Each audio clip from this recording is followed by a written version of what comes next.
दोस्तों, आज की ये कहानी 3 जवान सन्यासियों और एक सुंदर विधवा महिला की है जो गांव की वेश्या थी। ये कहानी रहस्य, रोमांच और बदलाव से भरी हुई है। कैसे इन सन्यासियों की मुलाकात इस महिला से होती है और कैसे ये कहानी एक अनोखे मोड़ पर पहुंचती है, जानने के लिए इसे अंत तक जरूर सुने। पुराने समय की बात है जब सत्य की खोज में 3 सन्यासी देश देशांतर की यात्रा कर रहे थे। उनकी उम्र 35 से 40 वर्ष के बीच थी और वे तपस्वी जीवन जीते थे। वे भोजन के लिए गांव-गांव भिक्षा मांगते और बदले में लोगों को जीवन के सच्चे मार्ग के बारे में उपदेश देते। उनका एक ही उद्देश्य था, सत्य की खोज, जो हर मनुष्य को अपने जीवन में करनी चाहिए। एक बार की बात है, गर्मियों की एक दोपहर में, जब सूर्य अपने तेज प्रकाश से पृथ्वी को झुलसा रहा था। तीनों सन्यासी पगडंडियों से गुजरते हुए एक छोटे से गांव की सीमा पर पहुंचे। यह गांव अपेक्षाकृत छोटा था।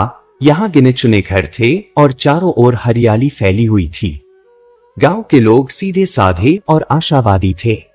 वे अपनी जीविका के लिए कृषि पर निर्भर थे और दिन भर खेतों में मेहनत करते। सन्यासियों ने गांव में प्रवेश किया और भिक्षा मांगने लगे।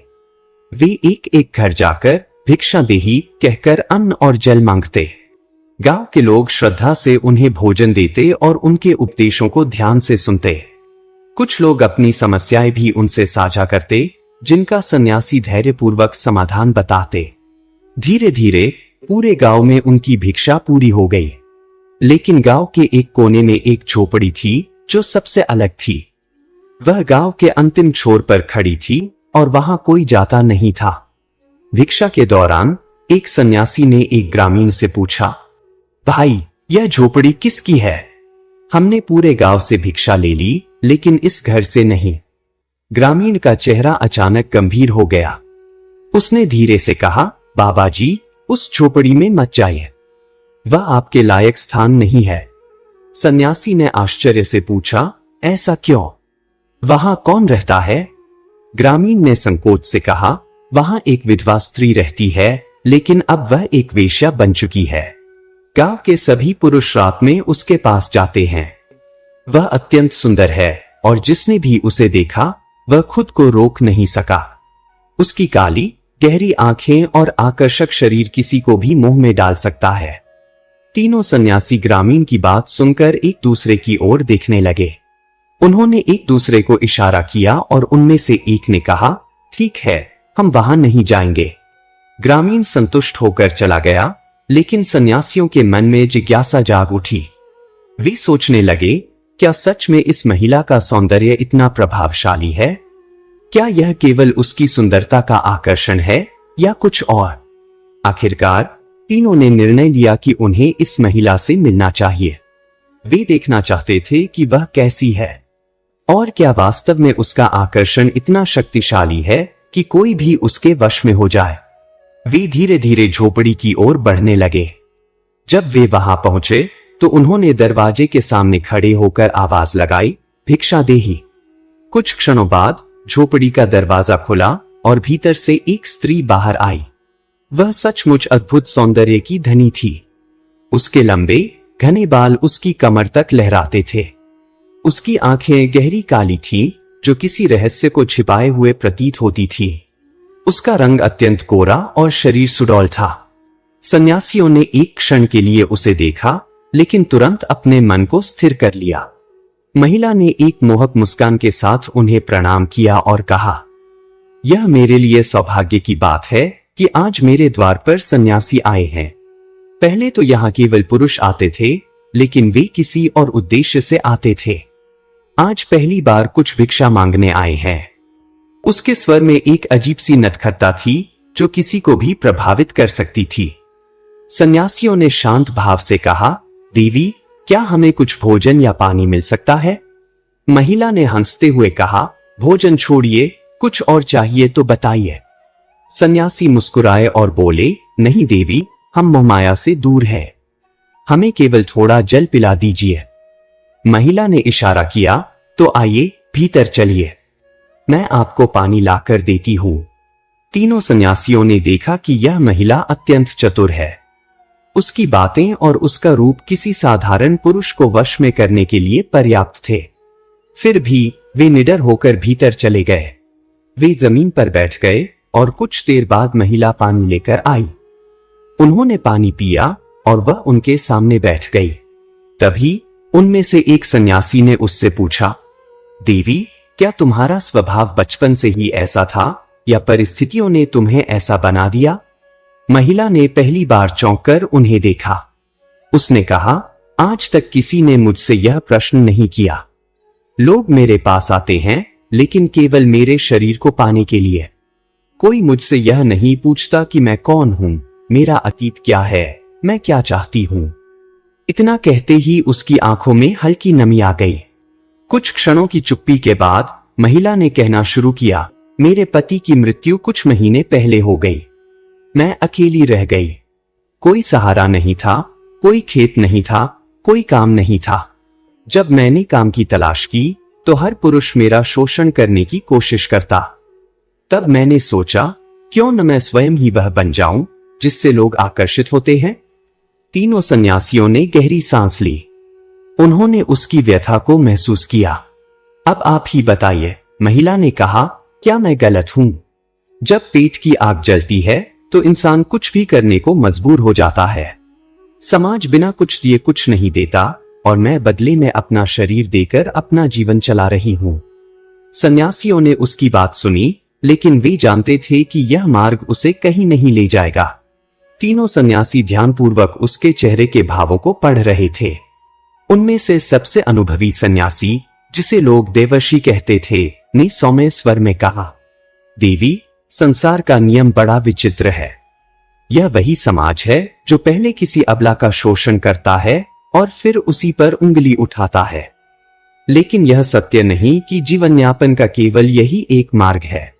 महिला ने कड़वाहट भरी मुस्कान के साथ कहा, बाबा, यदि यह मार्ग गलत है तो फिर समाज ने मुझे दूसरा मार्ग क्यों नहीं दिया? जब मेरे पति की मृत्यु हुई तब क्या कोई मेरा सहारा बना? नहीं, तब सबने मुझे बस एक वस्तु की तरह देखा। तीनों सन्यासियों ने उसकी पीड़ा को महसूस किया, लेकिन वे जानते थे कि किसी भी आत्मा का परिवर्तन एक गहरी प्रक्रिया है। तभी एक और सन्यासी, जिसे महायोगी कहा जाता था, आगे झुका और बोला, देवी, सत्य की खोज में हम तीनों वर्षों से भटक रहे हैं। हमने राजा से लेकर भिखारी तक को देखा है, धनवान से लेकर निर्धन तक को समझा है, परंतु जो सबसे अधिक दुखी होता है वह व्यक्ति है जो अपने ही जीवन को समझ नहीं पाता। महिला कुछ कहने ही वाली थी कि अचानक झोपड़ी के बाहर से किसी के तेजी से भागने की आवाज आई। सन्यासी सतर्क हो गए। देवर्षि ने झोपड़ी का दरवाजा खोला और देखा कि एक व्यक्ति दरवाजे के बाहर खड़ा है। कौन हो तुम? देवर्षि ने कड़क आवाज में पूछा। वह व्यक्ति सहम गया, लेकिन कुछ क्षणों बाद संकोच से सामने आकर बोला, मुझे क्षमा करें बाबा, मैं इस गांव का रहने वाला हूं। मैं बस यह देखने आया था कि आप लोग यहां क्या कर रहे हैं। सन्यासियों ने उसकी आंखों में झांका। वहां डर, संकोच और जिज्ञासा का मिश्रण था। तभी महिला ने उसकी ओर देखा और कड़वे स्वर में कहा, क्या हुआ? आज तुम्हें मेरी चिंता होने लगी? जब मैं इस राह पर चली थी तब तुमने और बाकी गांव वालों ने मेरा साथ क्यों नहीं दिया? उस व्यक्ति ने सिर झुका लिया। हम डर गए थे और शायद स्वार्थी भी थे, उसने धीरे से कहा। महिला की आंखों में कुछ क्षणों के लिए एक अजीब चमक आई। सन्यासियों ने उस व्यक्ति से पूछा, क्या तुम इस स्त्री की सहायता करना चाहते हो?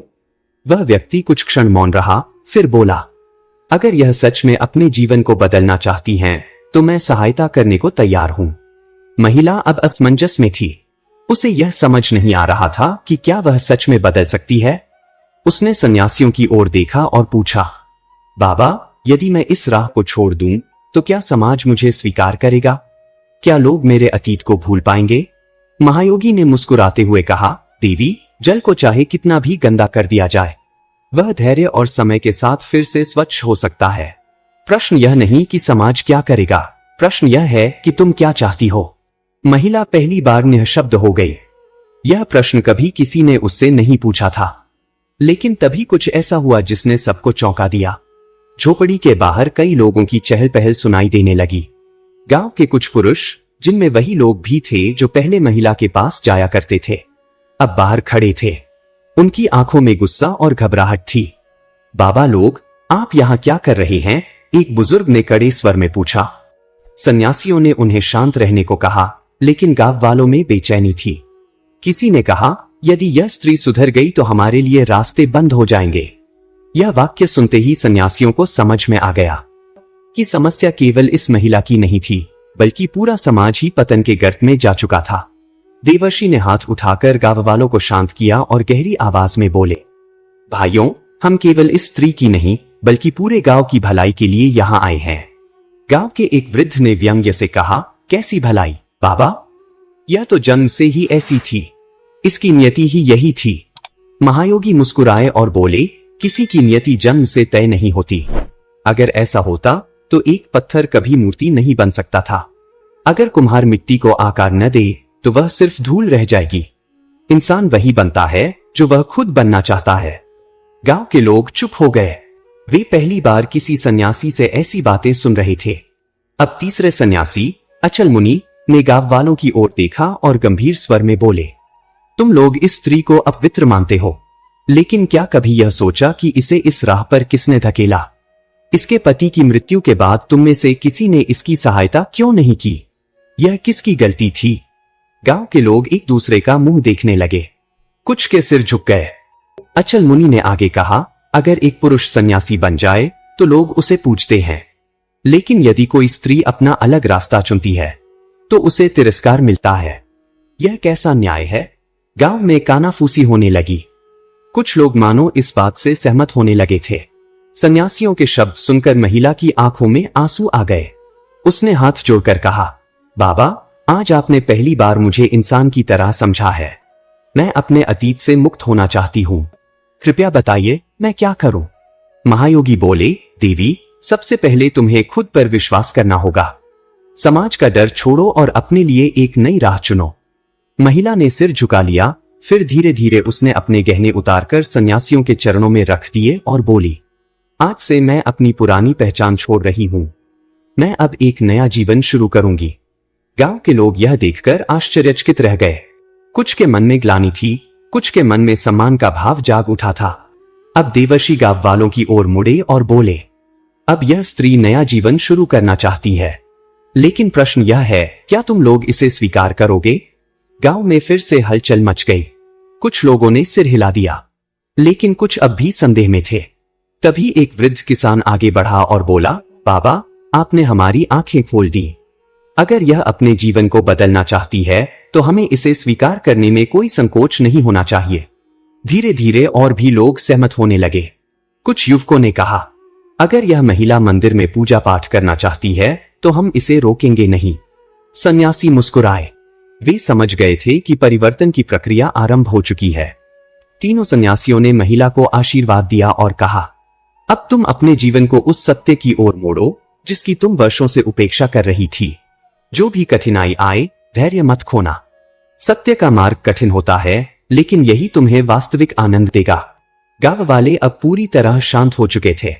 कई लोगों ने महिला से क्षमा मांगी और उसे नया जीवन शुरू करने के लिए प्रेरित किया।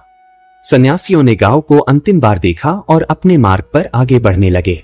महिला ने उसी दिन से गांव के मंदिर में पूजा पाठ शुरू कर दिया। उसने अपना समय भक्ति, सेवा और सत्संग में लगाना शुरू कर दिया। धीरे धीरे गांव के लोग भी उसे स्वीकार करने लगे। जो लोग कभी उसकी ओर गलत दृष्टि से देखते थे, अब वे भी उसका सम्मान करने लगे। गांव की अन्य स्त्रियों ने भी उसमें प्रेरणा देखी। वे समझ गईं कि आत्मसम्मान से जीने का दूसरा मार्ग भी हो सकता है। दोस्तों, अगर आपको ये कहानी पसंद आई हो तो इसे लाइक जरूर करें और अपने विचार कमेंट में बताएं। ऐसी ही और रोचक कहानियों के लिए सब्सक्राइब करना न भूलें। फिर मिलेंगे एक नई प्रेरणादायक कहानी के साथ।